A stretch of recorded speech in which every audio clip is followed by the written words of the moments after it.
नमस्कार. तुमच्या आमच्या सगळ्यांच्या कुटुंबात घडणारी एक गोष्ट तुम्हाला सांगतो. त्या गोष्टीमध्ये एक महत्वाचा संदेश दडलाय. तो संदेश तुम्हाला योग्य वेळेमध्ये सापडतोय का बघा.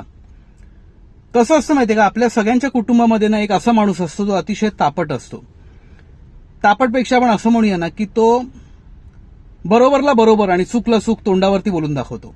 मग तुम्हाला बरोबर वाटतंय, तुमचं मन दुखतंय ह्याचा तो विचार करत नाही. या स्वभावामुळे आपल्याला काय होतं की बऱ्याचदा आपण आपलं मन त्याच्याकडनं दुखावलं जातं आणि आपण त्या माणसाला जवळ ठेवायचा प्रयत्न करत नाही. ह्याच्याच विरुद्ध आपल्या फॅमिलीमध्ये असे पण काही माणसं असतात ना जे आपल्याला फसवत राहतात आयुष्यभर, पण आपल्या तोंडावरती एवढं गोड वागतात ना, त्याने आपल्याला वाटतं की अरे नाही, ह्याचा स्वभाव खरंच चांगला आहे.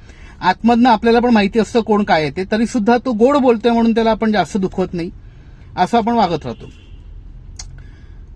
पण खऱ्या खोटीची परीक्षा कधी होते माहितीये का, जेव्हा आपल्यावरती एखादं संकट येतं ना, तेव्हा लक्षात ठेवा की आपण सर्वात प्रथम त्याच माणसाकडे धावतो जो बरोबरला बरोबर आणि चूकला चूक बोलून दाखवत असतो.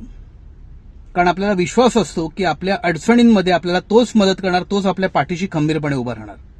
हे जे उदाहरण मी तुम्हाला सांगितलेलं आहे, जर तुम्ही महाराष्ट्राला आपलं कुटुंब समजत असाल ना, तर लक्षात ठेवा महाराष्ट्रामध्ये पण एक माणूस असा आहे. जमलेल्या माझ्या तमाम हिंदू बांधवांनो, भगिनींनो आणि मातांनो,